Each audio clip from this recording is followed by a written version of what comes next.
Bienvenidos a Urban Backpack.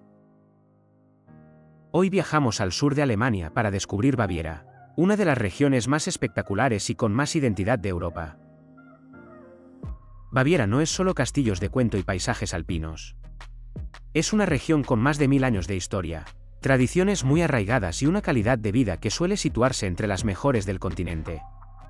Aquí conviven grandes ciudades llenas de vida con lagos cristalinos, pueblos de montaña y algunas de las carreteras más bonitas de Alemania. En este viaje vamos a recorrer Múnich, la capital bávara, una ciudad elegante, verde y sorprendentemente relajada para su tamaño. Visitaremos su famoso zoológico, considerado uno de los más modernos de Europa por su concepto de espacios abiertos. Saldremos de la ciudad para conocer dos de los lagos más emblemáticos de la región, Ammersee y Starnberger See, destinos muy populares entre los propios alemanes cuando buscan naturaleza y tranquilidad. Seguiremos hacia el corazón de los Alpes bávaros, pasando por lugares como Rottachegern, a orillas del lago Tegernsee, y Prien am Chiemsee, la puerta de entrada al llamado Mar de Baviera. Nos acercaremos también a Schwangau, el pueblo que sirve de base para visitar uno de los castillos más famosos del mundo, y terminaremos tocando el techo de Alemania en la Zugspitze, la montaña más alta del país. A lo largo del vídeo no solo veremos paisajes. Te contaré datos históricos, curiosidades y consejos prácticos para entender mejor cada lugar y disfrutarlo como lo haría un viajero informado, no solo como un turista de paso. Así que prepara la mochila, porque empezamos un recorrido completo por Baviera, una región que combina naturaleza, cultura y tradición como pocas en Europa. Como curiosidad, todas las fotografías que estás viendo en este vídeo fueron tomadas en los años 90 y en carrete, en una época muy distinta a la fotografía digital actual. En aquel momento, hacer fotos implicaba un coste económico real. Cada carrete tenía un número limitado de exposiciones, normalmente 24 o 36, y había que pagar tanto el revelado como las copias en papel. Eso obligaba a pensar muy bien cada disparo antes de apretar el obturador. También existía una dificultad técnica y compositiva mayor. No había pantallas para comprobar el resultado, ni ajustes automáticos avanzados. La exposición, el encuadre y la luz se decidían en el momento, y el resultado final no se veía hasta días después, cuando el carrete era revelado. Cada fotografía era, literalmente, una apuesta. Aún así, esas imágenes tienen un gran valor documental, porque muestran lugares reales sin filtros digitales ni retoques modernos, tal y como se veían en su día. Y aunque las fotografías sean de los años 90, es importante aclarar que toda la información que se da en este vídeo ha sido revisada y está actualizada a 2025, para que los datos históricos, ubicaciones y contextos sean correctos y útiles para quien esté planeando un viaje hoy. Glaspalastbrunnen, o Fuente del Palacio de Cristal, es uno de esos lugares de Múnich que muchos viajeros pasan por alto, pero que tiene una historia muy interesante ligada al pasado monumental de la ciudad. Esta fuente se encuentra hoy en el Alter Botanischer Garten, el antiguo jardín botánico, a pocos minutos a pie de la Karlsplatz, conocida como Stachus. Fue diseñada en 1853 por el escultor August von Voigt y creada originalmente para decorar el Glaspalast, un enorme palacio de hierro y vidrio inspirado directamente en el Crystal Palace de Londres. El Glaspalast se construyó para la primera exposición industrial alemana, en pleno auge de la industrialización. Durante décadas fue uno de los edificios más emblemáticos de Múnich, utilizado para exposiciones de arte y eventos culturales, hasta que en 1931 fue destruido por un incendio. El edificio desapareció, pero la fuente sobrevivió y fue trasladada a su ubicación actual. La fuente está formada por una gran pila circular de piedra, decorada con figuras alegóricas de bronce que representan ríos y fuerzas del agua, un tema muy habitual en el arte monumental del siglo XIX. En el centro destaca una estructura elevada con surtidores escalonados, pensados para crear un efecto visual continuo y elegante, muy acorde con el gusto historicista de la época. Más allá de su valor artístico, el Glaspalastbrunnen es un buen ejemplo de cómo Múnich ha sabido reutilizar elementos históricos tras la destrucción de edificios emblemáticos, integrándolos en nuevos espacios urbanos. Hoy es un lugar tranquilo, rodeado de vegetación, muy frecuentado por locales que hacen una pausa en medio de la ciudad. Es una parada breve, pero interesante, que conecta la Múnich actual con su pasado industrial y cultural, y que aporta contexto a la transformación urbana de la ciudad a lo largo de los siglos. Nos encontramos ahora frente al antiguo ayuntamiento de Múnich, conocido como Altes Rathaus, uno de los edificios más antiguos y simbólicos del casco histórico de la ciudad. El origen de este edificio se remonta al siglo XIV, cuando Múnich ya era un importante centro comercial dentro del Ducado de Baviera. Su torre, visible desde varios puntos del centro, formaba parte de las antiguas fortificaciones medievales y servía como una de las puertas de acceso a la ciudad vieja. El edificio que vemos hoy es el resultado de varias transformaciones. En el siglo XV, el arquitecto Georg von Alsbach, también conocido como Ganghofer, el mismo maestro de obras de la Frauenkirche, remodeló el ayuntamiento en estilo gótico tardío, dándole gran parte de su apariencia actual. Tras los graves daños sufridos durante los bombardeos de la Segunda Guerra Mundial, el Altes Rathaus fue cuidadosamente reconstruido respetando su diseño histórico, algo muy característico de la política de restauración del centro de Múnich. El interior alberga actualmente el Spielzeugmuseum, el Museo del Juguete, repartido en varias plantas de la torre. Es una colección privada que expone juguetes europeos y americanos desde el siglo XIX hasta mediados del siglo XX, lo que lo convierte en una visita curiosa incluso para adultos interesados en la historia social. Un dato clave para entender su ubicación es que el Altes Rathaus marca el extremo oriental de la Marienplatz, el auténtico corazón de Múnich desde hace más de 800 años. Durante siglos, aquí se tomaban decisiones políticas, se celebraban juicios públicos y se regulaba la vida económica de la ciudad. Este edificio no es solo una fachada bonita, es un testigo directo de la evolución de Múnich desde ciudad medieval amurallada hasta capital moderna de Baviera, y una parada imprescindible para entender la historia urbana de la ciudad. Nos situamos ahora en el centro exacto de Marienplatz, frente a la Mariensäule, la columna de María, uno de los monumentos religiosos y simbólicos más importantes de Múnich. Esta columna fue erigida en 1638 por orden del duque elector Maximiliano I de Baviera, tras la retirada de las tropas suecas durante la Guerra de los 30 años. Múnich había sido ocupada sin apenas resistencia, y la ciudad salió relativamente indemne del conflicto. Como acto de agradecimiento, Maximiliano mandó levantar este monumento en honor a la Virgen María, proclamándola patrona y protectora de Baviera. En lo alto de la columna se encuentra una estatua de bronce dorado de la Virgen con el Niño, realizada por el escultor Hubert Gerhard a finales del siglo XVI. La figura no se creó originalmente para esta columna, sino que fue reutilizada, algo habitual en la época. María aparece de pie sobre una luna creciente, una iconografía tomada del Apocalipsis, muy común en el arte católico barroco. En la base de la columna hay 4 figuras de bronce que representan a Putti luchando contra criaturas simbólicas: un león, un dragón, una serpiente y un basilisco. Cada uno de ellos simboliza una amenaza histórica para la ciudad: la guerra, la peste, el hambre y la herejía. El mensaje es claro: María protege a Múnich de estos peligros. La Mariensäule fue el primer monumento de este tipo al norte de los Alpes, y su instalación marcó un antes y un después en el uso de plazas públicas como espacios de representación religiosa y política. A partir de aquí, muchas otras ciudades de Europa Central copiaron este modelo. Hoy, Marienplatz sigue siendo el punto cero de Múnich, escenario de celebraciones, mercados y eventos públicos, y la Mariensäule continúa siendo un referente visual y simbólico para entender la historia religiosa y política de Baviera. Justo detrás de la Mariensäule se levanta el nuevo ayuntamiento de Múnich, el Neues Rathaus, uno de los edificios más imponentes y reconocibles de toda la ciudad. Su construcción se llevó a cabo entre 1867 y 1909, en un periodo de fuerte crecimiento urbano e institucional. El antiguo ayuntamiento ya no era suficiente para albergar la administración municipal, y Múnich quiso dotarse de un edificio que reflejara su peso político dentro del Reino de Baviera. El proyecto fue dirigido por el arquitecto Georg von Auberrisser, una figura clave del historicismo alemán. El estilo elegido fue el neogótico, inspirado en los ayuntamientos medievales del norte de Europa, especialmente en Flandes. Esta elección no fue casual. A finales del siglo XIX, el neogótico se utilizaba para transmitir continuidad histórica, legitimidad institucional y orgullo cívico. Aunque el edificio es relativamente moderno, su diseño busca integrarse visualmente con el entorno medieval de Marienplatz.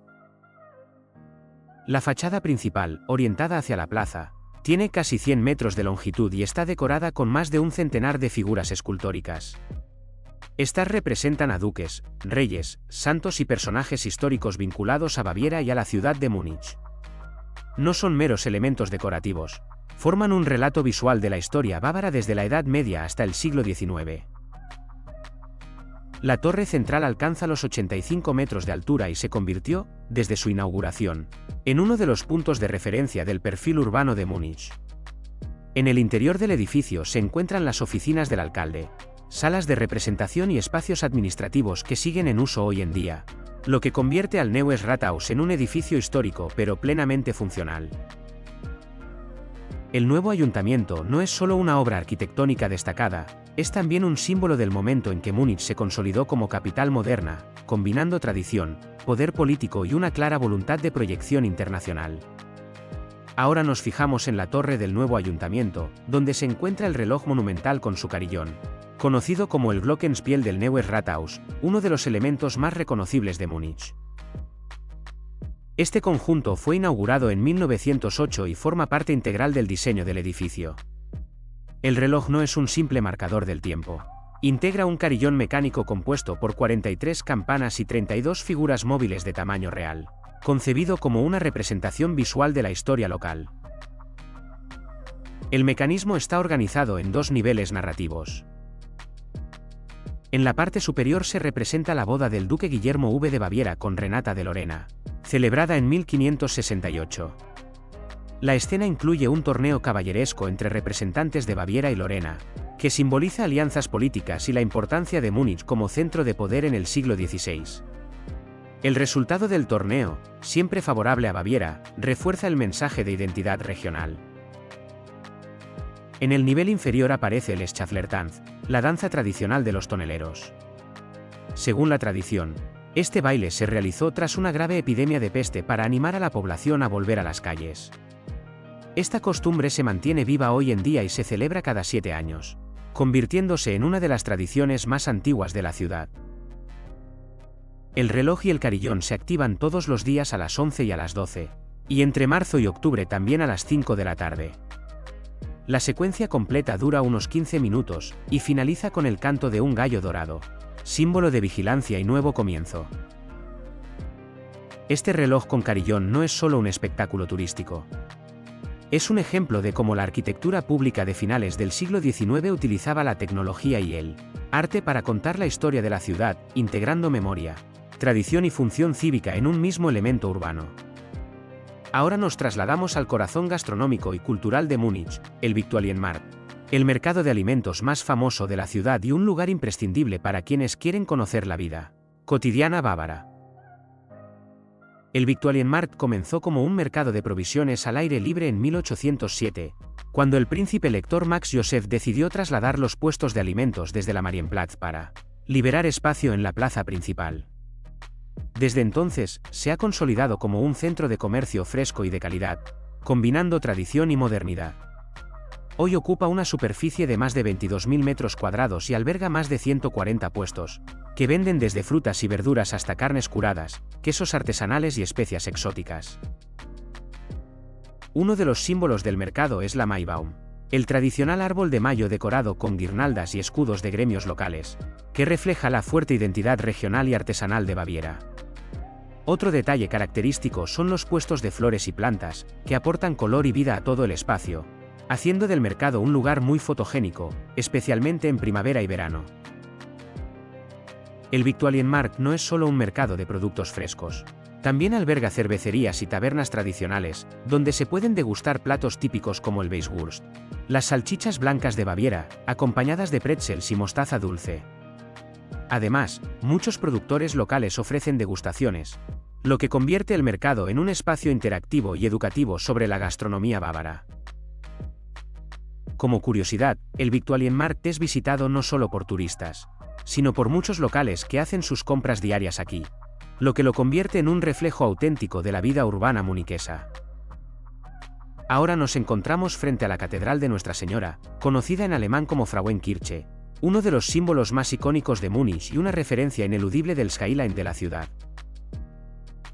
La construcción de la Frauenkirche comenzó en 1468 bajo la dirección de los arquitectos Jörg von Alsbach y Hans Stettheimer, y se terminó en 1488. Su estilo es gótico tardío, pero con una peculiaridad que la hace única: sus torres gemelas rematadas con cúpulas bulbosas. Estas cúpulas se añadieron a finales del siglo XVI, y su forma característica se ha convertido en un emblema de Múnich, visible desde muchos puntos de la ciudad. Cada torre mide 98,57 metros, un diseño pensado para ser imponente pero armonioso con el perfil urbano del centro histórico. La catedral tiene capacidad para unas 20.000 personas, lo que la convierte en una de las iglesias más grandes de Alemania. En su interior destacan los pilares góticos y la nave central amplia, así como varias capillas laterales que albergan tumbas de duques y personalidades bávaras, como el monumento funerario del emperador Luis IV. Uno de los detalles más curiosos es la llamada huella del diablo, Teufelsstrip. Según la leyenda, un diablo entró en la iglesia y dejó su marca al ver que no había ventanas para iluminar el altar. La huella es una pequeña marca en el suelo frente al altar, que hoy atrae a turistas y locales por igual. La Frauenkirche ha sufrido varios daños a lo largo de su historia, especialmente durante los bombardeos de la Segunda Guerra Mundial, pero fue restaurada meticulosamente para preservar su arquitectura original. Su torre sur está abierta al público y ofrece unas vistas panorámicas espectaculares de Múnich y los Alpes bávaros, especialmente en días claros. Esta catedral no es solo un lugar de culto, sino también un símbolo de identidad histórica y arquitectónica de Múnich, combinando leyenda, historia y presencia urbana de manera única. Ahora nos acercamos a la Theatinerkirche, conocida también como la iglesia de San Cayetano, uno de los ejemplos más destacados del barroco italiano en Baviera y un referente histórico de Múnich. La iglesia fue construida entre 1663 y 1690 por iniciativa del elector Fernando María de Baviera y su esposa Enriqueta Adelaide de Saboya, en agradecimiento al nacimiento de su hijo, el futuro elector Maximiliano II Emanuel. Su finalidad no era solo religiosa, sino también política y representativa, mostrando la conexión de la familia real bávara con la tradición barroca italiana, muy de moda entre las cortes europeas de la época. El diseño fue obra de Agostino Barelli, arquitecto italiano que introdujo elementos característicos del barroco romano, como fachadas decoradas, grandes pilastras y una sensación de verticalidad marcada. La cúpula amarilla de la iglesia, visible desde varios puntos del centro de Múnich, es uno de sus rasgos más distintivos y marca un contraste cromático con el entorno urbano. La elección del color no es casual, el amarillo simboliza alegría y luz, y se utilizó para resaltar la presencia de la iglesia en la ciudad. En el interior, destacan columnas corintias, altares ornamentados y frescos barrocos que representan escenas de la vida de Cristo y de santos italianos. La atmósfera combina grandiosidad y luminosidad, típica del barroco tardío, con un sentido de solemnidad que impresiona incluso a quienes no están acostumbrados al arte religioso. La Theatinerkirche también alberga tumbas de miembros de la familia real bávara, incluyendo a varios electores, lo que subraya su función como capilla dinástica. Además, su ubicación frente al Odeonsplatz, junto a otros edificios históricos, la convierte en un punto estratégico para comprender la planificación urbana de Múnich en los siglos XVII y XVIII. Como dato curioso, su influencia fue tan grande que inspiró la construcción de otras iglesias barrocas en Baviera, consolidando un estilo que diferenciaría a la región de otras partes de Alemania. La Theatinerkirche no es solo un espacio de culto, es un testimonio del poder político, artístico y cultural de la Baviera barroca. Ahora nos adentramos en la Altstadt, el casco antiguo de Múnich, un laberinto de calles que concentra siglos de historia, arquitectura y vida urbana en un espacio relativamente compacto. La Altstadt se organiza alrededor de Marienplatz, el corazón de la ciudad desde la Edad Media, y se extiende hacia calles peatonales como Neuauser Straße, Kaufingerstraße y Sendlinger-Straße, que combinan comercios modernos con edificios históricos. Caminar por estas calles es literalmente recorrer la historia de Múnich.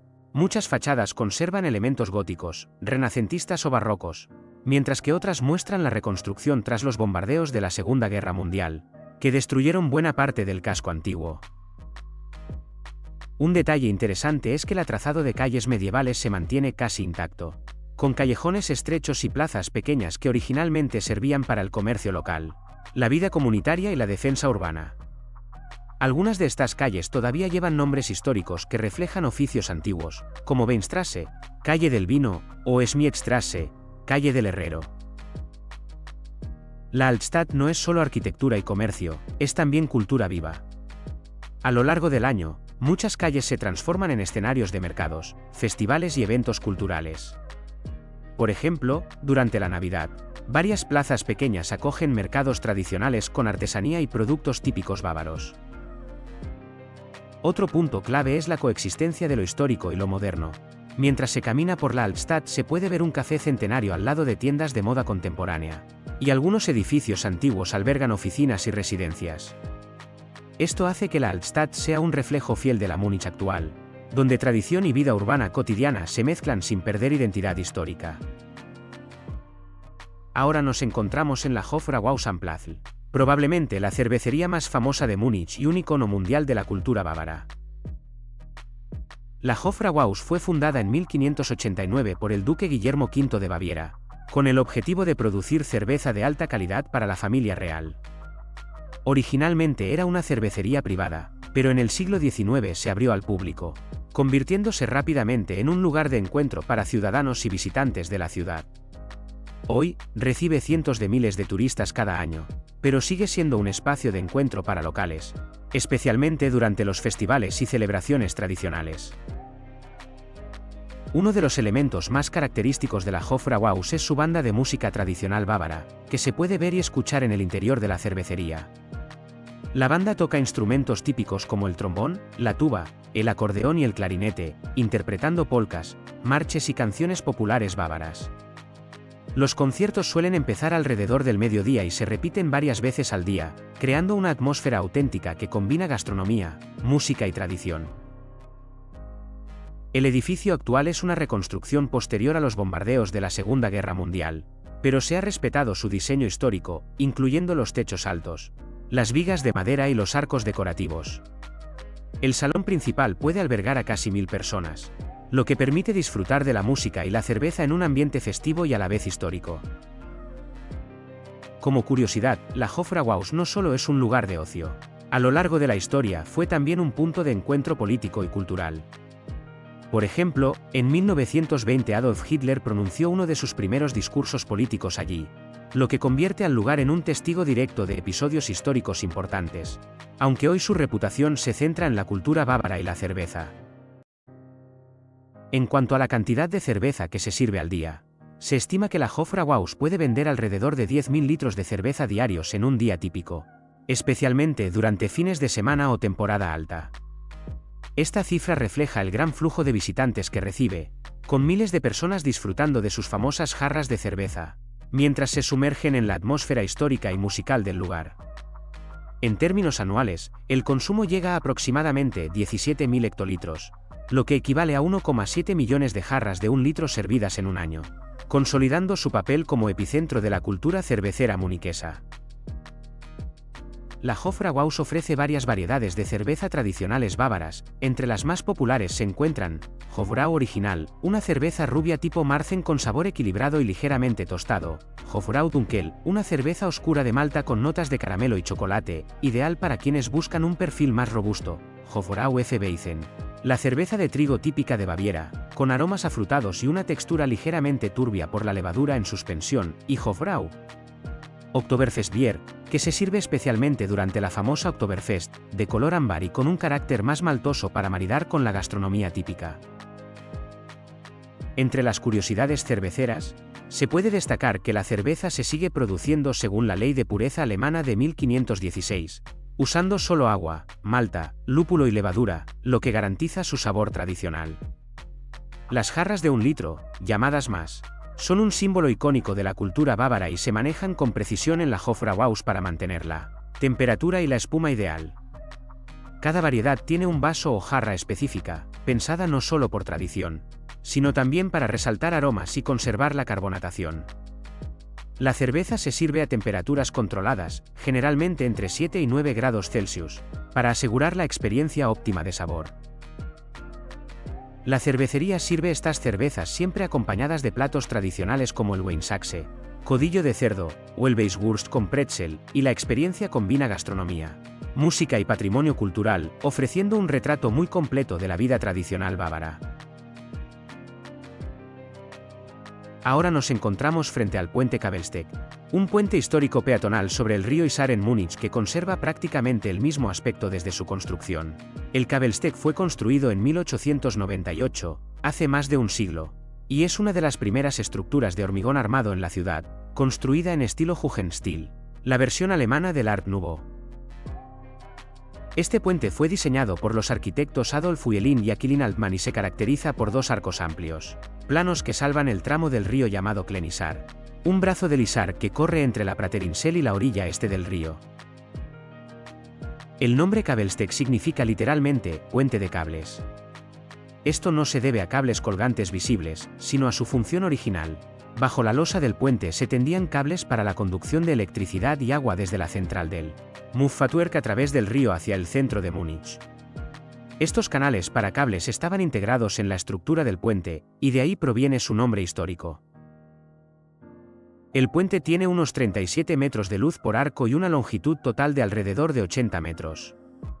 Se construyó con hormigón armado en una época en la que este material aún era muy novedoso en ingeniería civil, lo que lo convierte en un ejemplo temprano de su uso en puentes urbanos alemanes. El Kabelsteg no fue pensado para el tráfico rodado. Desde el principio ha sido y sigue siendo un puente para peatones y ciclistas, integrándose como parte de los caminos que bordean el río Isar y conectan espacios como la Praterinsel, el Deutsches Museum, el Müllerisches Volksbad y zonas recreativas a ambos lados del río.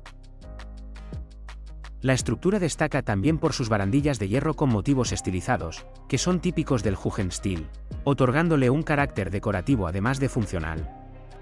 Hoy, más de 120 años después de su construcción, el puente sigue siendo uno de los cruces más utilizados por quienes exploran los senderos junto al Isar o se detienen para contemplar el paisaje y el agua. Este puente es un testimonio de la ingeniería y estética urbana de finales del siglo XIX en Múnich, mostrando cómo se integraron soluciones funcionales y decorativas en la infraestructura urbana. Ahora nos acercamos al Wehrsteg, un puente peatonal sobre el río Isar en Múnich que cumple una función tanto de cruce como de estructura hidráulica urbana. El Wehrsteg tiene una longitud de unos 170 metros y está construido como una Balkenbrücke de hormigón armado, es decir, una pasarela sólida que se apoya sobre vigas de hormigón reforzado para salvar el tramo del río donde se ubica el dique Overby. Este puente conecta dos zonas muy importantes junto al Isar, la Praterinsel y la Museumsinsel, dos islas fluviales que forman parte del entramado verde y cultural de la ciudad. Bajo el Wehrsteg hay 10 aberturas de dique que permiten que el agua del curso principal del Isar, la Große Isar, se desvíe hacia el tramo más tranquilo conocido como la Klenisar. Esta regulación del agua forma parte de la gestión hídrica de Múnich y permite controlar los flujos y niveles del río en esta zona urbana. El puente tal como lo conocemos hoy fue construido en 1966 y reemplazó a estructuras anteriores que también servían como paso peatonal y como parte del sistema hidráulico desde finales del siglo XIX. El Wehrsteg no solo es un paso práctico para peatones y ciclistas, sino que también ofrece vistas muy llamativas del río y de su movimiento, especialmente donde el agua se divide y retorna. Desde la pasarela se puede observar cómo el Isar se ensancha y se estrecha, y cómo la corriente fluye entre islotes y zonas de vegetación ribereña.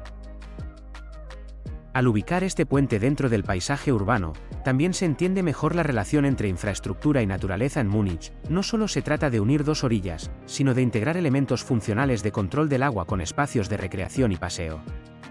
El Wehrsteg se usa constantemente tanto por personas que hacen ejercicio como por quienes simplemente quieren disfrutar de las vistas o acercarse a los lugares culturales cercanos. Este puente es un buen ejemplo de cómo en Múnich se combinan la ingeniería práctica con la urbanidad cotidiana, permitiendo que estructuras imprescindibles para la gestión del río también formen parte del recorrido de quienes exploran la ciudad a pie o en bicicleta. Ahora nos encontramos frente al Friedensengel, o Ángel de la Paz, uno de los monumentos más emblemáticos de Múnich, ubicado en el distrito de Bogenhausen, junto al río Isar, dentro del Parque Maximiliansanlagen. Este monumento fue inaugurado en 1899 para conmemorar los 25 años de paz Tras la Guerra Franco-Prusiana de 1870 a 1871, un conflicto que tuvo profunda repercusión en Europa y que culminó con la formación del Imperio Alemán. El Friedensengel consiste en una columna corintia de aproximadamente 23 metros de altura, rematada por una estatua dorada de unos 6 metros, realizada en bronce y recubierta de pan de oro. La estatua representa un ángel alado, símbolo universal de la paz, que sostiene en su mano derecha una rama de olivo, evocando la reconciliación y la armonía. Con la columna y la estatua juntas, el monumento alcanza una altura aproximada de 29 metros. La base del monumento tiene forma de templo clásico, decorado con mosaicos dorados que representan alegorías como la guerra, la victoria y la paz, así como escenas que celebran la cultura y la estabilidad. También se incluyen representaciones de importantes figuras políticas de la época, como Guillermo I y Luis II, reforzando el contexto histórico del monumento. El área que rodea el Friedensengel, conocida como Prinzregent Luitpold-Terrasse, es un espacio elevado sobre el río Isar, ideal para paseos y fotografía. Desde aquí se pueden disfrutar de vistas panorámicas del río, del barrio de Bogenhausen y de otras partes de Múnich, combinando naturaleza y patrimonio histórico en un solo lugar. Históricamente, la estatua dorada estuvo en peligro de colapsar en 1981 y fue retirada para su restauración. Se reparó el pedestal, se renovaron las alas y la estatua fue reinstalada en 1983. Posteriormente, con motivo del centenario en 1999, se volvió a aplicar pan de oro y se restauraron sus detalles para preservar su esplendor. El Friedensengel es mucho más que un monumento, es un símbolo de la paz, un ejemplo de la integración de la historia, el arte y la arquitectura urbana de Múnich, y un lugar donde los visitantes pueden disfrutar de la ciudad desde un punto de vista histórico. Ahora nos acercamos a la ola artificial de Eisbach, uno de los fenómenos urbanos más famosos de Múnich, ubicada en el Englischergarten, uno de los parques urbanos más grandes del mundo. El Eisbach es un pequeño afluente del río Isar, canalizado a través del parque, y la ola artificial se encuentra cerca del Haus der Kunst.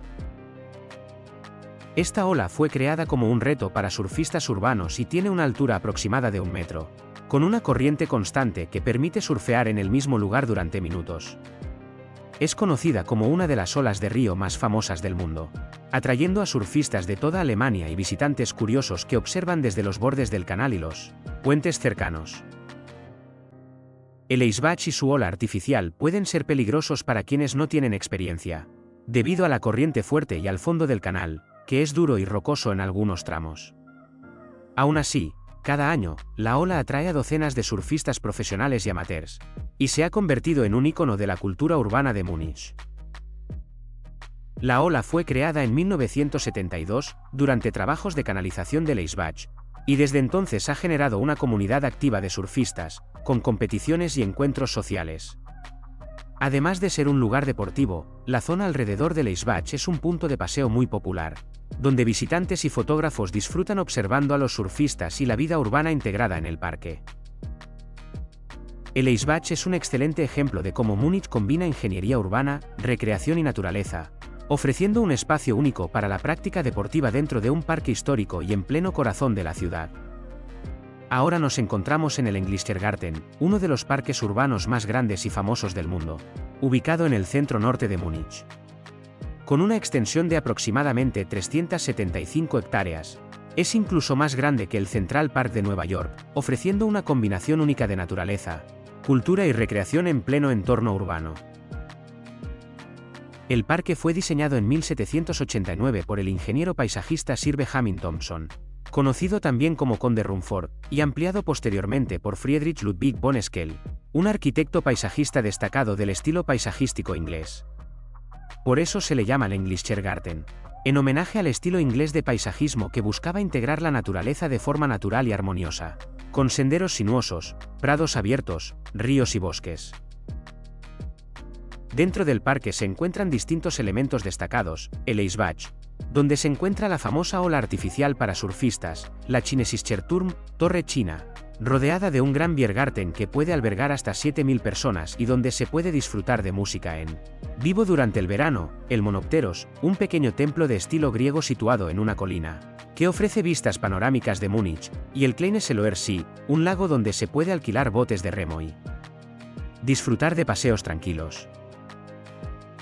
El Englischer Garten no solo es un lugar de ocio y deporte, sino también un espacio cultural. A lo largo del año, se realizan eventos, conciertos y actividades al aire libre, convirtiéndolo en un punto de encuentro tanto para locales como para turistas. Además, el parque está interconectado con senderos peatonales y ciclistas, lo que permite recorrerlo completamente disfrutando de la flora y fauna locales. Este parque es un ejemplo destacado de cómo Múnich combina naturaleza y urbanismo, ofreciendo espacios verdes amplios y accesibles que invitan al descanso, al deporte y a la contemplación del paisaje, a pocos minutos del corazón de la ciudad. Ahora nos encontramos frente a la Torre China, Chinesischer Turm, uno de los monumentos más conocidos dentro del Englischer Garten de Múnich. Esta torre de madera, construida en 1789, tiene una altura aproximada de 25 metros y se inspiró en las pagodas chinas, reflejando la fascinación europea del siglo XVIII por el estilo oriental. La torre se encuentra en el corazón de un amplio Biergarten, que es uno de los más grandes de Múnich y puede albergar hasta 7.000 personas. Este Biergarten es famoso por su ambiente animado, donde se sirven cervezas tradicionales bávaras y comida típica como pretzels, salchichas y obaza, un queso cremoso con especias muy popular en la región. Históricamente, la torre original fue dañada durante la Segunda Guerra Mundial y posteriormente reconstruida, respetando el estilo y la estructura de la construcción original de madera. La estructura actual mantiene la estética de pagoda y sigue siendo un punto de referencia dentro del parque. Durante los meses de verano, el Biergarten de la Torre China se llena de música en vivo, especialmente de bandas que tocan música tradicional bávara, creando un ambiente festivo y auténtico que atrae tanto a turistas como a locales. La torre y su entorno no solo ofrecen un espacio para comer y beber, sino también un lugar para descansar, socializar y disfrutar de la vida al aire libre en uno de los parques urbanos más grandes del mundo. El Chinesischer Turm es un excelente ejemplo de cómo Múnich combina arquitectura histórica, cultura local y recreación urbana, manteniendo vivo el patrimonio y ofreciendo un espacio donde la tradición bávara se encuentra con la naturaleza del Englischer Garten. Ahora nos acercamos al río Isar, la principal arteria fluvial que atraviesa la ciudad de Múnich y que juega un papel fundamental en su paisaje, historia y recreación urbana. El Isar nace en los Alpes austríacos, en la región de Tirol, y recorre aproximadamente 295 kilómetros hasta desembocar en el río Danubio en Alemania. Dentro de Múnich, el río está canalizado y regulado en varios tramos para controlar el flujo de agua, prevenir inundaciones y permitir su integración en el paisaje urbano. Además, se han creado senderos peatonales y ciclistas a lo largo de sus orillas, convirtiéndolo en un espacio de recreo, deporte y paseo para los habitantes y visitantes de la ciudad. El Isar también es un lugar de actividad deportiva, desde kayak y piragüismo hasta zonas donde los más valientes practican surf en la ola artificial del Eisbach, uno de los fenómenos urbanos más conocidos de Múnich. Sus aguas y áreas verdes cercanas permiten además la práctica de natación, pesca y actividades al aire libre, ofreciendo un contacto directo con la naturaleza en pleno entorno urbano.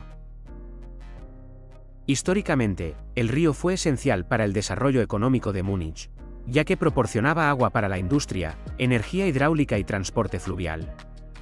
Actualmente, aunque la función industrial ha disminuido, el Isar sigue siendo vital para la gestión hídrica, la ecología y el bienestar urbano. El río Isar no solo tiene importancia funcional y recreativa, sino que también forma parte del paisaje cultural de Múnich, conectando parques, islas como la Praterinsel y el Museumsinsel, puentes históricos y modernos, y monumentos emblemáticos como el Friedensengel, integrando naturaleza, historia y ciudad en un mismo recorrido. Ahora nos encontramos en la Pagodenburg, un pequeño pabellón decorativo ubicado dentro del Parque del Palacio de Nymphenburg en Múnich. Esta construcción data de 1716 a 1719 y fue encargada por el elector Maximiliano II Manuel de Baviera como parte de los jardines y pabellones de placer del palacio, un conjunto diseñado para el ocio, la caza y el entretenimiento de la corte. La Pagodenburg está inspirada en la arquitectura oriental, con influencias de pagodas chinas, que eran muy populares en la Europa del barroco por la fascinación por lo exótico y lejano. Su interior está decorado con porcelanas y pinturas chinas, formando un salón íntimo que refleja el lujo y la afición por las artes y objetos orientales de la corte bávara de la época. El edificio tiene 2 pisos con balcones y ventanas amplias que permiten disfrutar de vistas hacia los canales y jardines del palacio.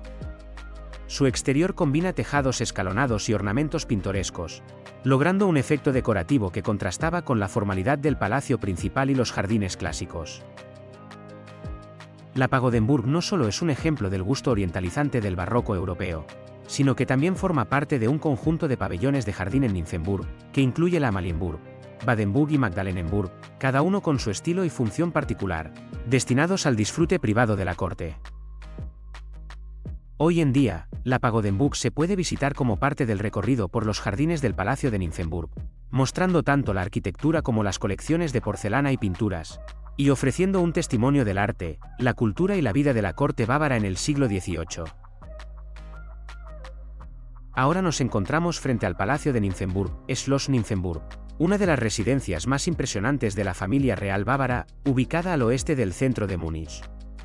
Este palacio fue construido a finales del siglo XVII, iniciado en 1664 por el elector Ferdinando María de Baviera, como regalo de nacimiento para su hijo y heredero Maximiliano Emanuel.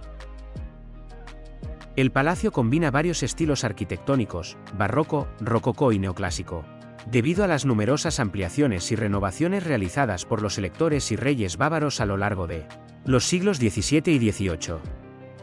La fachada principal es de estilo barroco, con una simetría característica, y está rodeada por amplios jardines formales, canales y pabellones decorativos, que reflejan la influencia de los jardines franceses y la concepción de palacio-jardín de la época.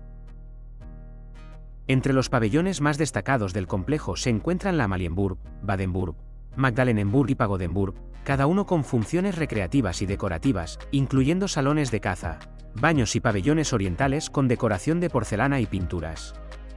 Estos pabellones complementan la arquitectura del palacio principal y muestran el lujo y el gusto de la corte bávara. El interior del Schloss Nymphenburg es igualmente impresionante, con salones ceremoniales, galerías de arte y habitaciones decoradas con frescos, estucos y mobiliario histórico. Destacan el Salón de los Espejos y la Galería de los Madonnen, con una colección de pinturas de la escuela italiana y alemana del siglo XVII. El parque del palacio ocupa más de 200 hectáreas y combina jardines formales barrocos, bosques, lagos y canales. Es un lugar ideal para paseos y actividades al aire libre, y conecta con varios pabellones decorativos, incluyendo la Pagodenburg, que refleja el gusto orientalizante de la corte. El Palacio de Nymphenburg no solo fue una residencia estival de los gobernantes bávaros, sino también un centro político y cultural, donde se celebraban recepciones, ceremonias y eventos oficiales. Hoy en día, el palacio y sus jardines son un importante atractivo turístico y cultural, abierto al público y considerado un testimonio del arte, la arquitectura y la vida cortesana en Baviera. Ahora nos encontramos frente a la Torre BMW, uno de los edificios más reconocibles del perfil urbano de Múnich y un símbolo de la industria alemana del siglo XX. La torre fue construida entre 1968 y 1972 como sede central de BMW, coincidiendo con los Juegos Olímpicos de Múnich de 1972, y se ubica en el distrito de Milbertshofen, junto al Olympiapark. El edificio tiene una altura aproximada de 99,5 metros y destaca por su diseño único. Está compuesto por 4 cilindros verticales, una forma que suele interpretarse como una referencia directa a los 4 cilindros de un motor, reforzando visualmente la identidad de la marca. Esta interpretación, aunque no fue confirmada oficialmente por BMW como intención inicial, se ha convertido con el tiempo en una asociación ampliamente aceptada. La torre BMW fue diseñada por el arquitecto austríaco Karl Banzer, quien apostó por una solución técnica innovadora para la época. A diferencia de la construcción tradicional de abajo hacia arriba, la torre se construyó de arriba hacia abajo, colgando los pisos desde una estructura central, una técnica muy avanzada en los años 60. El edificio cuenta con 22 plantas y alberga principalmente oficinas administrativas. No está abierto al público como mirador, ya que sigue siendo una sede corporativa en funcionamiento, lo que refuerza su carácter simbólico más que turístico. Sin embargo, su silueta es visible desde varios puntos de la ciudad y se ha convertido en uno de los iconos arquitectónicos de Múnich. Junto a la torre se encuentran otros elementos destacados del complejo BMW, como el BMW Museum, inaugurado en 1973 y renovado completamente en 2008, y el BMW Welt, un edificio contemporáneo abierto en 2007 que sirve como espacio de exposición, entrega de vehículos y eventos. Este conjunto arquitectónico refleja la evolución de BMW desde la ingeniería industrial clásica hasta la marca global actual. La torre BMW está protegida como monumento histórico desde 1999, reconociendo su valor arquitectónico y su importancia dentro de la historia del diseño moderno en Alemania.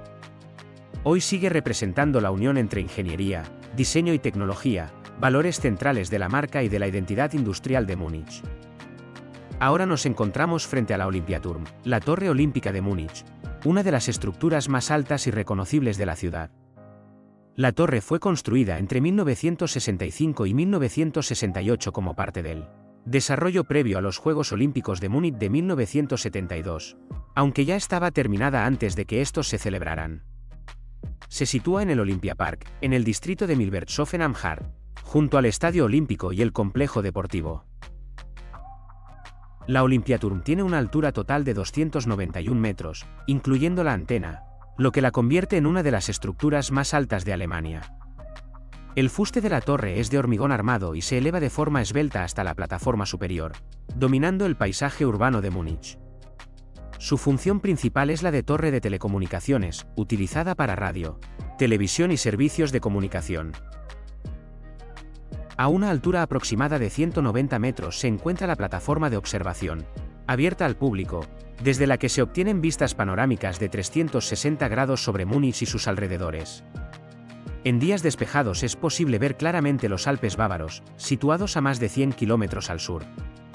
En esta misma sección se encuentra un restaurante giratorio, que completa una rotación completa aproximadamente cada 53 minutos, permitiendo disfrutar del paisaje mientras se come. La torre fue diseñada por el arquitecto Sebastian Rosenthal y el ingeniero Fritz Leonhard, uno de los grandes especialistas alemanes en estructuras de gran altura. Su construcción supuso un importante reto técnico en la Alemania de los años 60 y se convirtió rápidamente en un símbolo del progreso tecnológico y de la modernidad asociada a los Juegos Olímpicos. Además de su función técnica y turística, la Olympiaturm se ha consolidado como un icono del Skyline de Múnich, visible desde numerosos puntos de la ciudad. Forma parte inseparable del conjunto olímpico, un espacio que hoy combina deporte, cultura, ocio y memoria histórica. La Olympiaturm representa la ambición de una ciudad que, en la segunda mitad del siglo XX, apostó por una arquitectura moderna, funcional y abierta, integrando infraestructuras técnicas en espacios públicos accesibles y reconocibles. Ahora nos encontramos en el Olympiastadion de Múnich, uno de los estadios más emblemáticos de Europa y una obra clave de la arquitectura deportiva del siglo XX.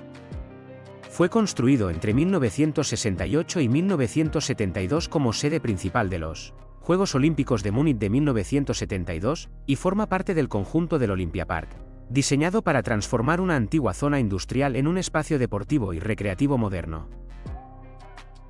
El estadio fue diseñado por el arquitecto alemán Günther Benisch, junto con el ingeniero Frei Otto, responsable de la innovadora cubierta.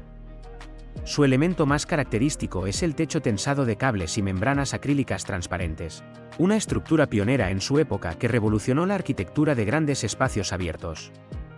El diseño buscaba ligereza visual, transparencia y una integración fluida con el paisaje ondulado del parque. El Olympiastadion tiene una capacidad original de aproximadamente 80.000 espectadores durante los Juegos Olímpicos, aunque esta cifra se redujo posteriormente para cumplir normativas modernas de seguridad.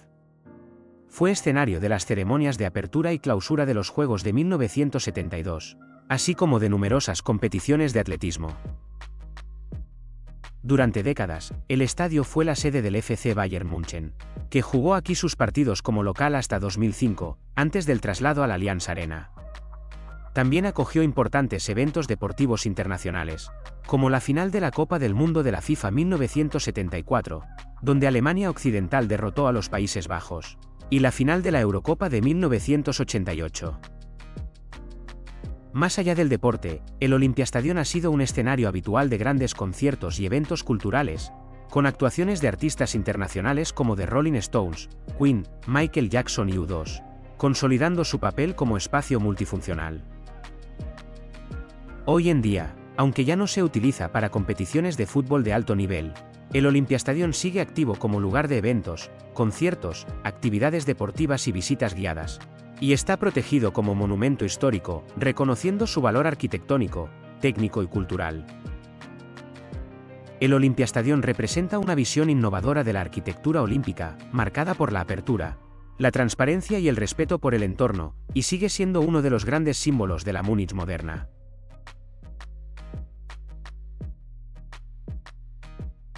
Ahora visitamos el Zoo de Múnich, oficialmente conocido como Tierparque Jahrbrunn, uno de los zoológicos más importantes y singulares de Europa. Fue fundado en 1911 y está situado al sur de la ciudad, a orillas del río Isar, en una extensa zona verde que ocupa aproximadamente 40 hectáreas. El Tierparque Jahrbrunn fue el primer zoológico del mundo concebido como zoo geográfico, un concepto innovador para su época. En lugar de agrupar a los animales por especies, se organizan por continentes y regiones naturales, permitiendo observar juntos a animales que comparten hábitats similares. Este enfoque busca ofrecer una experiencia más educativa y coherente desde el punto de vista ecológico. El zoológico alberga más de 18.000 animales de alrededor de 750 especies, incluyendo mamíferos, aves, reptiles y peces. Muchos de los recintos están diseñados como espacios abiertos y sin jaulas visibles, utilizando fosos, desniveles y barreras naturales para separar a los animales de los visitantes, lo que mejora tanto el bienestar animal como la experiencia visual. Durante la Segunda Guerra Mundial, el zoo sufrió graves daños y gran parte de sus instalaciones fueron destruidas. A partir de los años 50 comenzó un proceso de reconstrucción y modernización, que continúa hasta hoy, adaptándose a los estándares actuales de conservación, investigación y educación ambiental.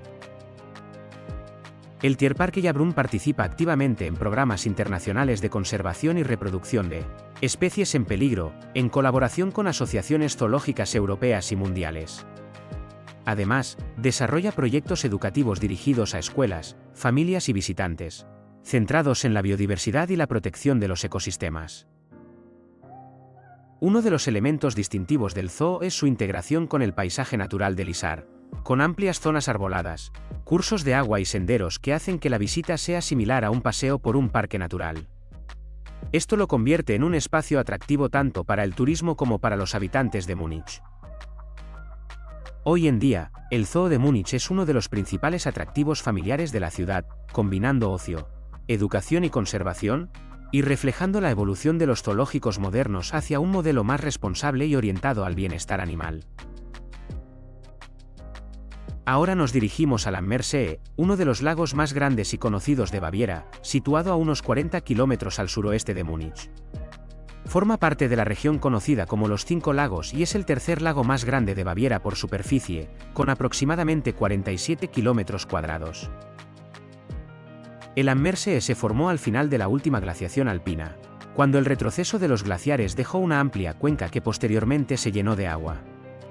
El lago tiene una longitud de unos 16 kilómetros, una anchura máxima de aproximadamente 6 kilómetros y una profundidad máxima cercana a los 82 metros, concentrada principalmente en su parte sur. El principal afluente del lago es el río Ame, que entra por el extremo sur y sale por el norte con el nombre de Amper, continuando su curso hasta desembocar en el río Isar. Esta conexión convierte al Ammersee en un elemento clave del sistema fluvial de Baviera. Las orillas del Ammersee combinan zonas naturales protegidas, playas, pueblos tradicionales y áreas recreativas. Localidades como Erchin, Diesen am Ammersee y Uttin son puntos de acceso habituales, con puertos, paseos junto al lago y conexiones ferroviarias directas desde Múnich, lo que ha hecho del Ammersee un destino popular para escapadas de un día. El lago es navegable y cuenta con servicios regulares de barcos de pasajeros, utilizados tanto para transporte local como para turismo. Además, es un lugar muy apreciado para vela, remo, natación y ciclismo, gracias a la calidad del agua y a la infraestructura que rodea el lago. Desde el punto de vista ecológico, el Ammersee es un hábitat importante para aves acuáticas y peces, y algunas de sus zonas ribereñas están protegidas para preservar la biodiversidad. La calidad del agua ha mejorado notablemente desde finales del siglo XX gracias a medidas de depuración y protección ambiental. El Ammersee combina paisaje alpino, tradición bávara y uso recreativo sostenible, y representa uno de los espacios naturales más accesibles y valorados del entorno de Múnich. Ahora llegamos al Starnberger See, uno de los lagos más elegantes y conocidos de Baviera, situado a unos 25 kilómetros al suroeste de Múnich. Con una superficie aproximada de 56 kilómetros cuadrados, es el segundo lago más grande de Baviera y uno de los más profundos de Alemania, alcanzando una profundidad máxima de unos 128 metros. El lago se formó durante la última glaciación alpina, cuando el glaciar del Isar excavó la cuenca que hoy ocupa el Starnberger See. Tiene una longitud de unos 21 kilómetros y una anchura máxima cercana a los 4,5 kilómetros, con orillas que alternan pueblos residenciales, zonas naturales protegidas y embarcaderos históricos. El Starnberger See está íntimamente ligado a la historia de la monarquía bávara. En sus orillas se encuentran antiguas villas y residencias de verano de la nobleza y la alta burguesía de Múnich. El episodio histórico más conocido asociado al lago es la muerte del rey Luis II de Baviera en 1886, cuyo cuerpo fue encontrado en aguas del lago cerca del castillo de Berg, un suceso que sigue rodeado de interrogantes y teorías históricas. El lago es navegable y cuenta con líneas regulares de barcos de pasajeros, operadas desde el siglo XIX, que conectan distintas localidades ribereñas como Starnberg, Tutzing, Berg y Possenhofen. Estas rutas permiten recorrer el lago y observar las antiguas residencias y el paisaje alpino que se abre hacia el sur. Desde el punto de vista ambiental, el Starnberger See es conocido por la alta calidad de sus aguas, gracias a estrictas medidas de protección y a un sistema de canalización de aguas residuales implementado en la segunda mitad del siglo XX. Esto lo convierte en un lago apto para natación, vela y otros deportes acuáticos, aunque con normativas claras para preservar el entorno. En días despejados, desde la orilla sur del lago se obtienen vistas directas de los Alpes bávaros, creando una combinación muy característica de agua, montaña y cielo abierto. El Starnberger See representa un equilibrio entre uso recreativo, conservación ambiental e historia, y es uno de los destinos lacustres más valorados del entorno de Múnich. Ahora nos encontramos en Rottachegern, una de las localidades más conocidas del Tegernsee, situada en el extremo sur del lago, a unos 50 kilómetros al sur de Múnich, en el distrito de Miesbach, Alta Baviera. El municipio se formó oficialmente en 1978 mediante la unión de los antiguos pueblos de Rottach y Egern, aunque ambos cuentan con una historia mucho más antigua. Rottach-Egern está ubicado en un entorno alpino muy marcado, donde confluyen el río Weissach y el Tegernsee. Esta posición geográfica ha sido clave para su desarrollo, ya que históricamente fue un punto de paso entre Baviera y el Tirol, y hoy ofrece un acceso directo a rutas de montaña y paisajes alpinos. La localidad es conocida por su tradición balnearia y turística, especialmente desde finales del siglo XIX, cuando comenzó a atraer a la burguesía y aristocracia de Múnich como destino de veraneo. A lo largo del paseo junto al lago se encuentran villas históricas, hoteles tradicionales y embarcaderos, que reflejan esta etapa de prosperidad. Rottach-Egern es también un centro importante de cultura bávara tradicional. Aquí es habitual ver trajes típicos como el Lederhose y el Dirndl, especialmente durante festividades locales. La música folclórica, las procesiones religiosas y los mercados tradicionales siguen formando parte de la vida cotidiana del municipio. Desde el punto de vista natural, la zona ofrece numerosas actividades al aire libre, senderismo, ciclismo de montaña, deportes acuáticos y esquí en invierno en las montañas cercanas. El Tegernsee es conocido por la calidad de sus aguas, lo que permite la natación y la navegación recreativa bajo regulaciones ambientales estrictas. Rottach-Egern es además un destino apreciado por personalidades del mundo empresarial y cultural alemán, lo que ha contribuido a su imagen de localidad exclusiva, aunque sin perder su carácter alpino tradicional. Hoy en día, Rottach-Egern combina paisaje, tradición y turismo de calidad, y representa uno de los ejemplos más claros del estilo de vida alpino bávaro en torno a los grandes lagos del sur de Alemania. Ahora asistimos a un Waldfest del Tegernsee, una de las celebraciones tradicionales más características de esta región de Alta Baviera, muy habituales en localidades como Rottachegern, Tegernsee o Kreuth durante los meses de verano, especialmente entre junio y agosto. Un Waldfest, literalmente fiesta del bosque, es un evento popular que se celebra al aire libre, normalmente en una zona boscosa o pradera cercana al pueblo. Estas fiestas están organizadas por asociaciones locales, como clubes de música, grupos deportivos, cuerpos de bomberos voluntarios o asociaciones tradicionales, y tienen un marcado carácter comunitario y no turístico.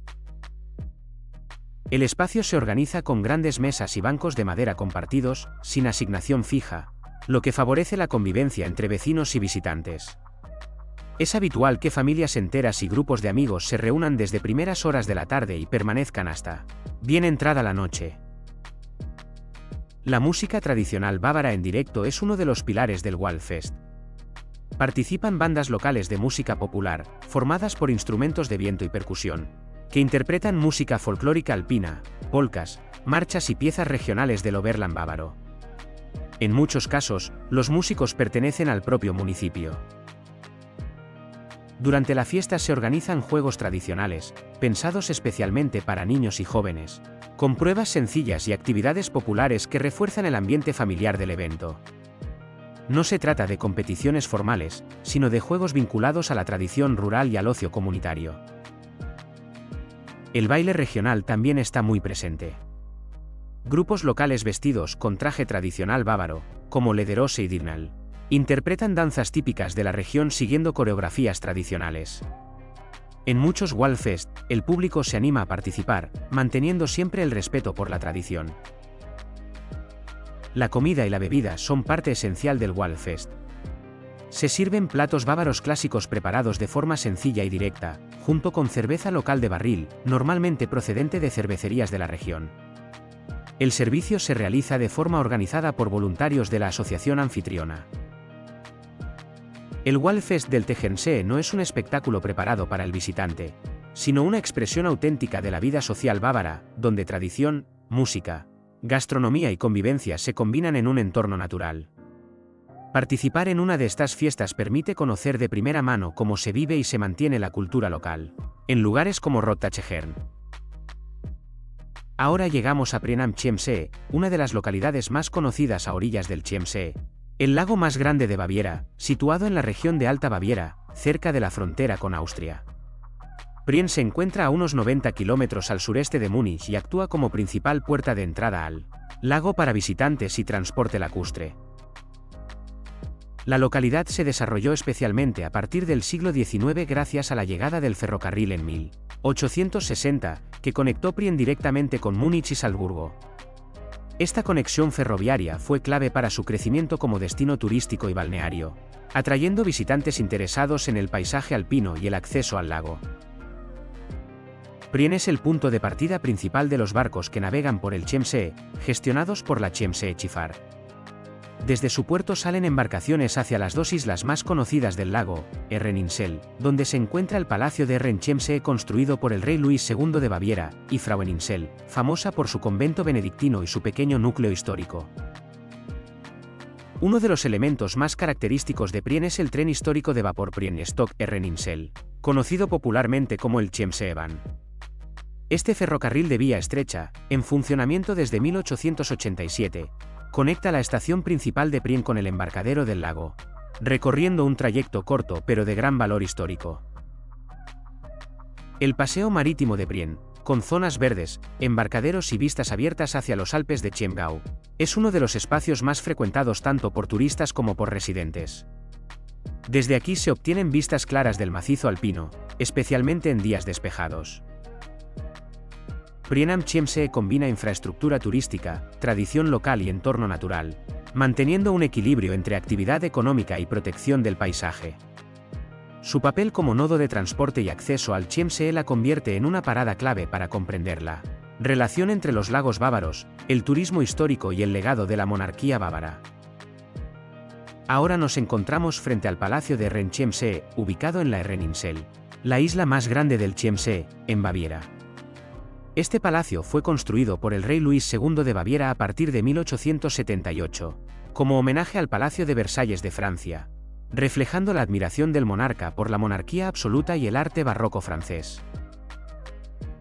El palacio nunca se completó en su totalidad debido a la muerte prematura de Luis II en 1886, pero lo construido es suficiente para mostrar la ambición arquitectónica y decorativa del rey. El palacio cuenta con un fondo arquitectónico barroco, con fachadas simétricas, jardines formales y fuentes ornamentales, siguiendo el modelo de Versalles, aunque adaptado al entorno del lago y la isla. En el interior, las estancias principales son sumamente lujosas, destacando el Salón del Trono, que se inspiró directamente en el Salón de los Espejos de Versalles y fue diseñado para ceremonias y recepciones oficiales. Las habitaciones están decoradas con frescos, molduras doradas, tapices y mobiliario de época, mostrando la riqueza y el gusto de la corte bávara del siglo XIX. El parque y los jardines del palacio ocupan una extensión considerable en la isla, combinando jardines formales con áreas de paseo, fuentes y estatuas. Desde las terrazas se obtienen vistas panorámicas del Chiemsee y de los Alpes bávaros, integrando la naturaleza con la monumentalidad arquitectónica. Herrenchiemsee refleja la pasión de Luis II por la grandeza y el lujo, así como su deseo de crear un legado que rivalizara con los grandes palacios europeos. Hoy en día, el palacio es un importante destino turístico, accesible únicamente en barco desde localidades como Priehnam-Chiemsee, y permite a los visitantes recorrer sus salas, jardines y disfrutar de la historia de la monarquía bávara. El Palacio de Herrenchiemsee es un ejemplo único de cómo la historia, la arquitectura y el arte se combinan para crear un espacio que sigue impresionando por su escala, su decoración y su ubicación en medio del lago más grande de Baviera.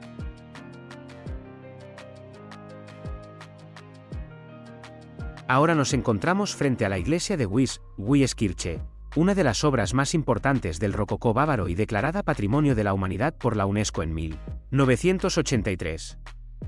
Se ubica en Estengaden, en la región de Alta Baviera, a aproximadamente 100 kilómetros al suroeste de Múnich, en un entorno rural rodeado de prados y montañas.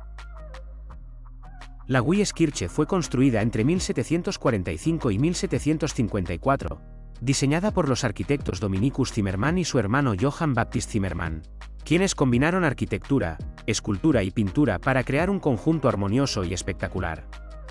La iglesia fue erigida para albergar un Cristo de madera tallada que se decía milagroso, conocido como el Escapulario del Buen Pastor, que atraía a peregrinos de toda la región. El edificio destaca por su fachada blanca y elegante, con elementos arquitectónicos suaves y proporciones equilibradas, y por su interior ricamente decorado, donde la luz natural entra a través de grandes ventanas para iluminar los frescos y estucos que cubren paredes y bóvedas. Las pinturas representan escenas bíblicas, ángeles, santos y motivos vegetales, creando un efecto de ligereza y movimiento típico del rococó. El altar mayor es uno de los elementos más llamativos, con columnas ornamentales, dorados y esculturas, mientras que el púlpito y las tribunas muestran detalles tallados y dorados que reflejan la maestría de los artesanos del siglo XVIII. La iglesia está diseñada para impresionar al visitante, creando un espacio que transmite devoción, belleza y armonía. La Wieskirche es también un destino de peregrinación activo, especialmente durante la celebración de festividades religiosas y la Semana Santa, cuando se realizan procesiones y ceremonias especiales. Además, la iglesia es utilizada para conciertos de música sacra y clásica, gracias a su acústica excepcional.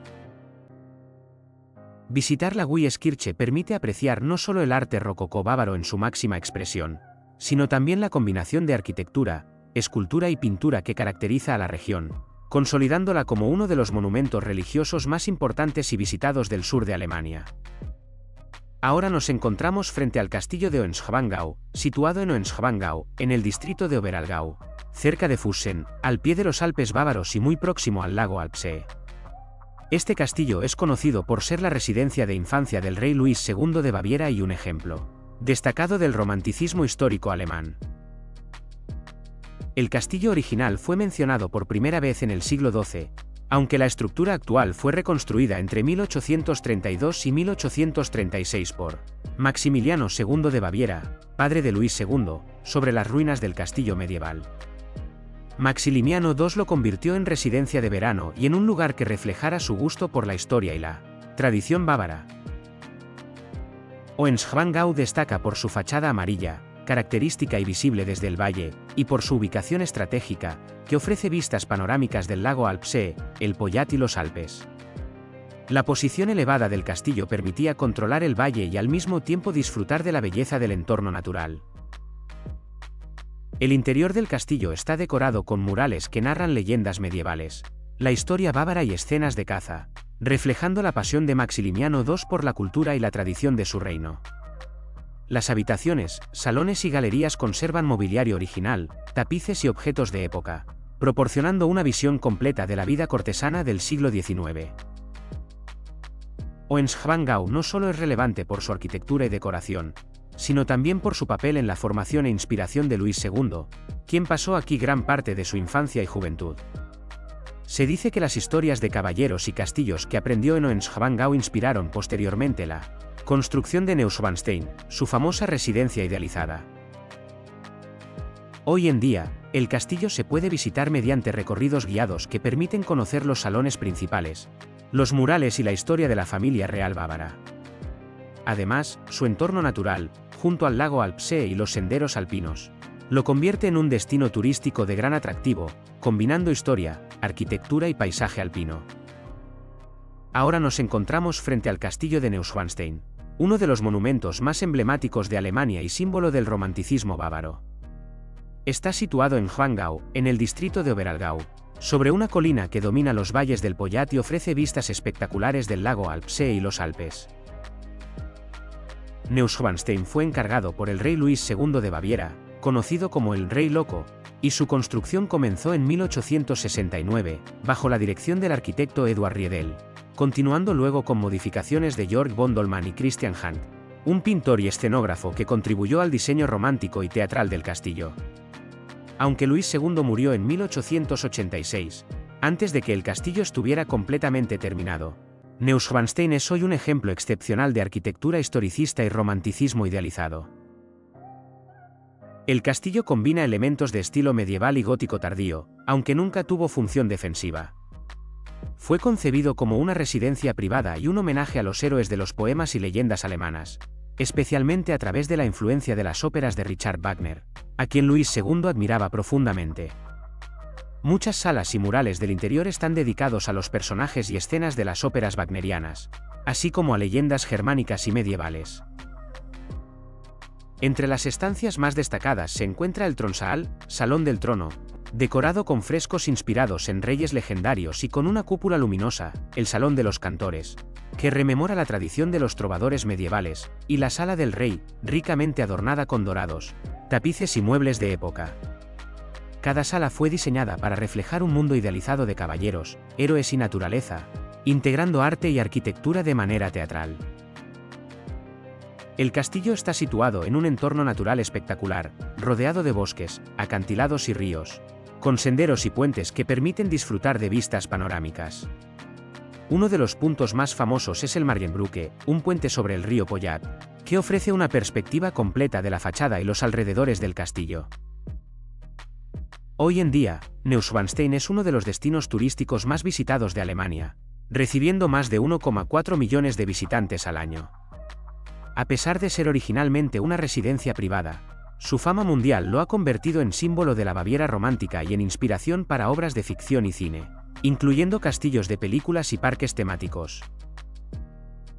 El castillo de Neuschwanstein representa la visión artística y personal de Luis II, la pasión por la leyenda y el romanticismo, y la capacidad de la arquitectura para crear un mundo idealizado que combina historia, arte y paisaje alpino. En la entrada del castillo de Neuschwanstein se puede observar un escudo de armas que representa la dinastía Wittelsbach, la familia real de Baviera a la que pertenecía el rey Luis II. Este escudo simboliza la autoridad y el linaje real, y sirve como recordatorio de la legitimidad histórica de la monarquía bávara. El escudo está compuesto por varios elementos heráldicos tradicionales. En su centro se encuentra un león rampante, símbolo de coraje y nobleza, que representa la fuerza de la familia gobernante. Este león está rodeado por los colores azul y blanco, que son los colores oficiales de Baviera y que aparecen también en la bandera del estado.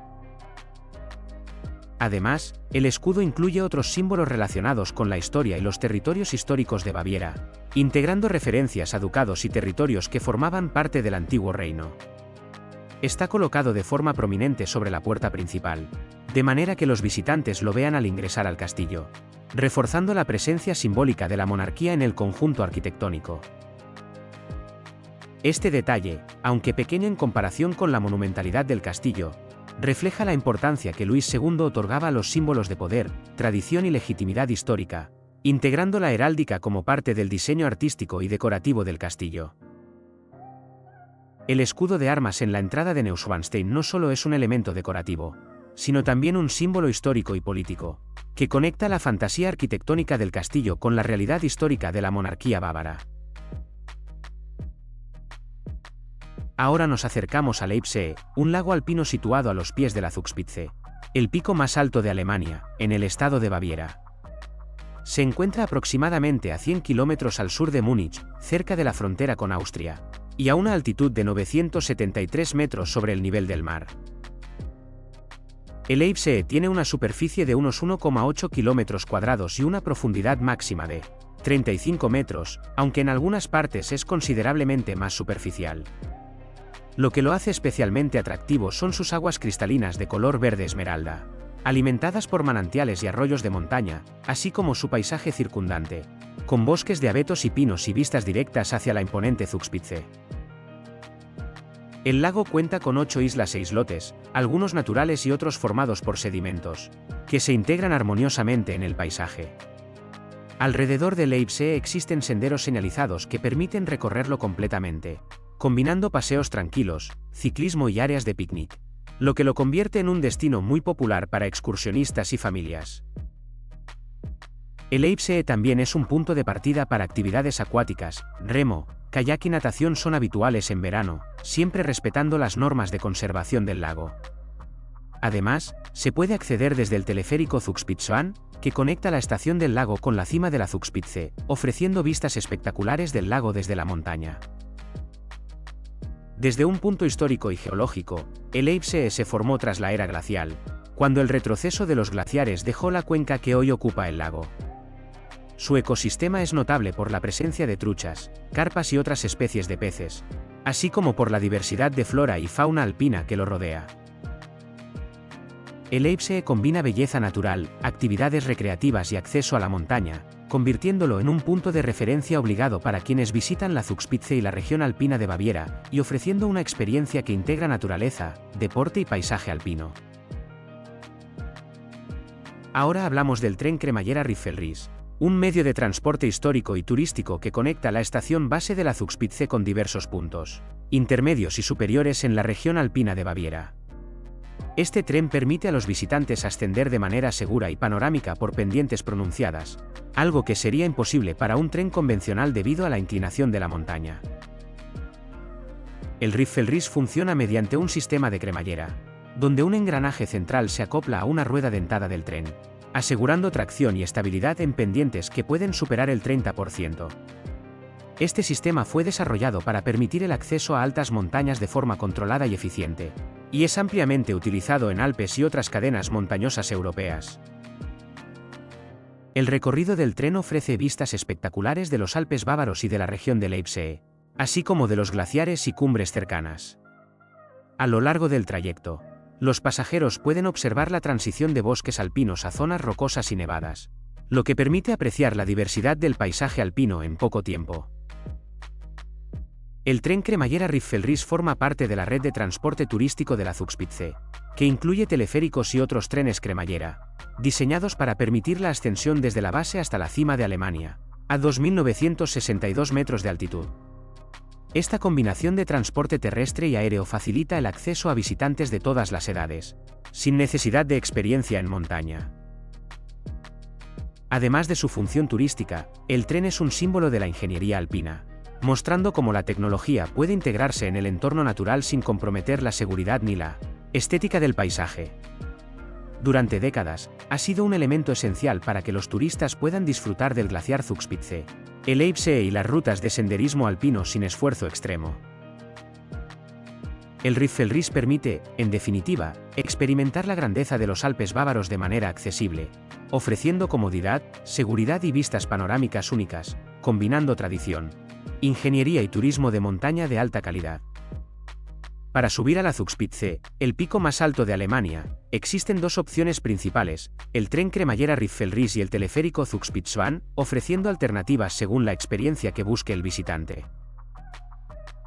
El teleférico de la Zugspitze, inaugurado en 1963 y renovado en 2017, conecta la estación base en el Eibsee directamente con la cima de la montaña, alcanzando los 2.962 metros de altitud en un recorrido vertical de aproximadamente 10 minutos. Cada cabina tiene capacidad para 120 pasajeros, ofreciendo vistas panorámicas espectaculares sobre el lago Eibsee, los Alpes bávaros, y en días despejados, incluso hasta Austria y Suiza. El teleférico está diseñado con tecnología moderna para garantizar máxima seguridad y confort, incluyendo sistemas de suspensión avanzados y cristales panorámicos que permiten apreciar el paisaje durante todo el trayecto. Al igual que el tren cremallera, el teleférico permite a los visitantes evitar la escalada física, haciendo accesible la cima a personas de todas las edades y condiciones físicas. Ambos medios de transporte, el tren cremallera Riffelried y el teleférico, son parte de la infraestructura turística de la Zugspitze, complementándose entre sí y ofreciendo experiencias diferentes, mientras que el tren ofrece un ascenso más gradual y panorámico desde la estación intermedia.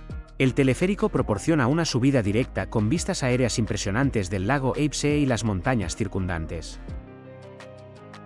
Gracias a estas opciones, la Zugspitze se ha convertido en un destino accesible para el público general, permitiendo disfrutar de paisajes alpinos, glaciares, nieve eterna y actividades de montaña, sin necesidad de experiencia en alta montaña. Además, la cumbre alberga miradores, restaurantes y observatorios, completando la experiencia turística con comodidad y seguridad. Ahora estamos en la cumbre de la Zugspitze, el pico más alto de Alemania, a 2.962 metros de altitud. Desde este punto se puede disfrutar de una vista panorámica de 360 grados, abarcando los Alpes bávaros, el Tirol austriaco, en días claros, incluso parte de Suiza. En la cumbre se encuentra el punto geodésico oficial, donde los visitantes pueden constatar la altitud exacta. Junto a él hay marcas de referencia histórica, que los topógrafos han utilizado durante décadas para medir y cartografiar la región alpina. Este punto ha sido fundamental para la exploración y estudios de montaña desde el siglo XIX. Un detalle curioso de la Zugspitze es que en la cumbre se encuentran dos glaciares permanentes, el Hoyenthal-Ferner y el Platt-Ferner, que han sido utilizados históricamente para prácticas de esquí y entrenamiento de alpinistas.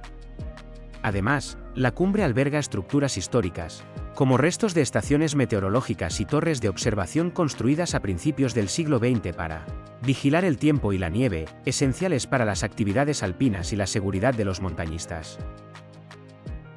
La flora y fauna de la cumbre es limitada debido a la altitud extrema, pero se pueden observar plantas alpinas resistentes como la Edelweiss y Saxifraga, así como aves rapaces que sobrevuelan la zona en busca de presas.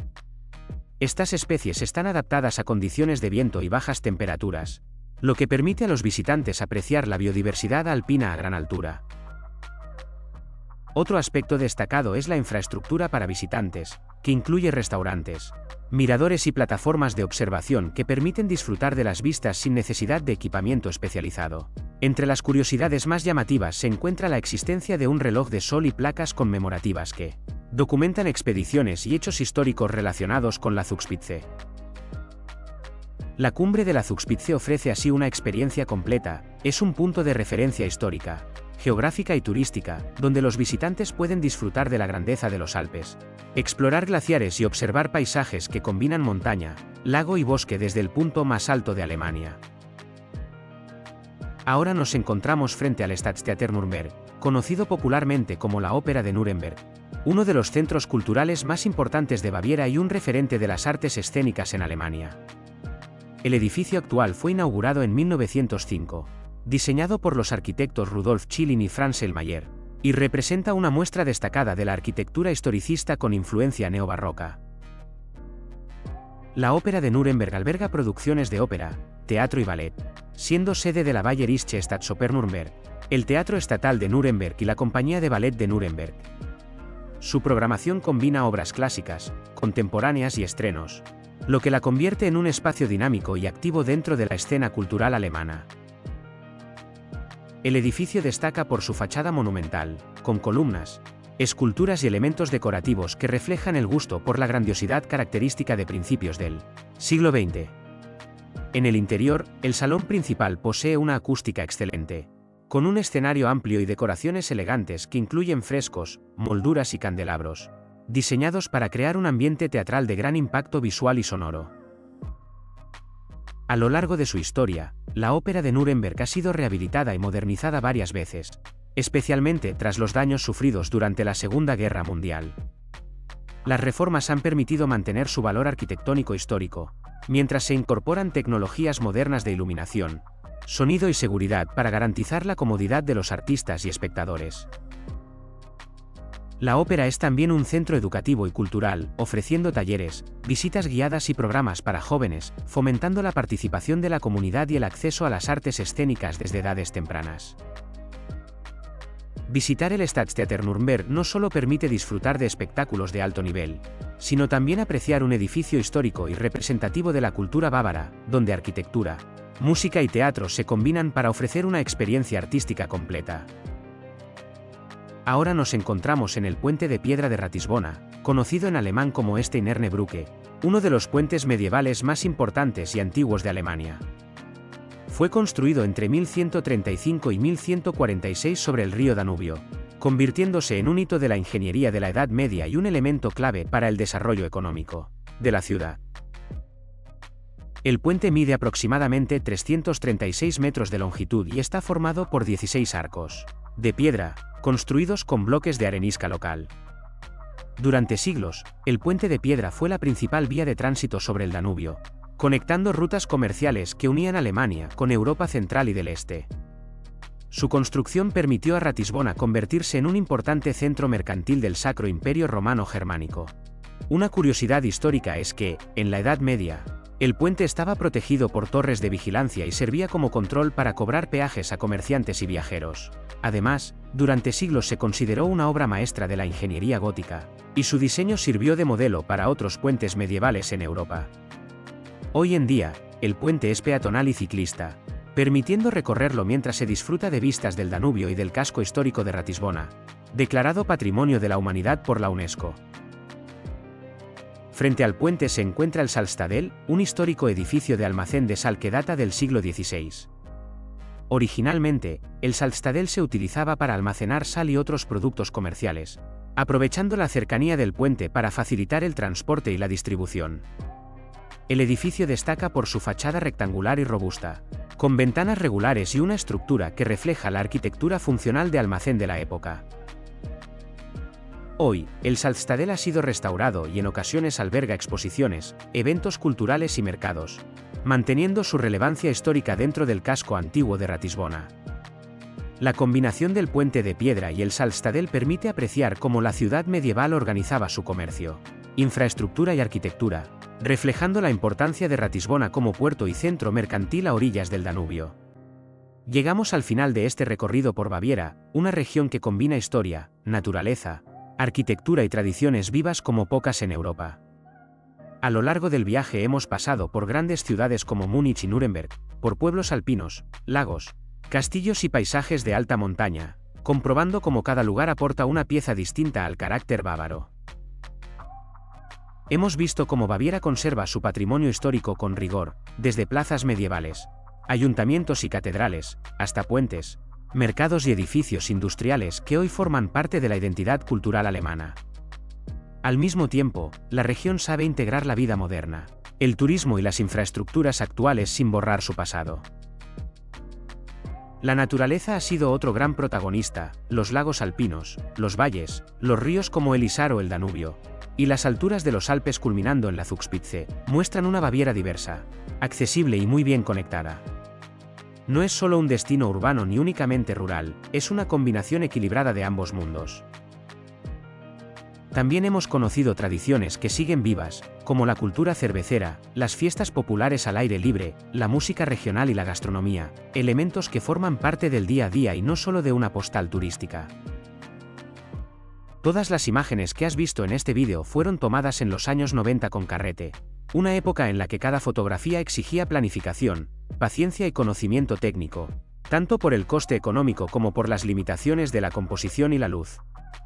Aún así, toda la información histórica, cultural y turística que se ha narrado está verificada y actualizada al año 2025, para ofrecer un contenido fiable y riguroso. Baviera no es un lugar que se entienda con prisas.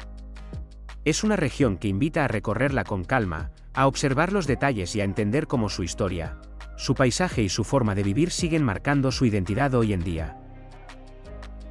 Si este viaje te ha resultado útil, interesante o inspirador, te invito a seguir explorando el mundo conmigo en Urban Backpacker. Nos vemos en el próximo destino.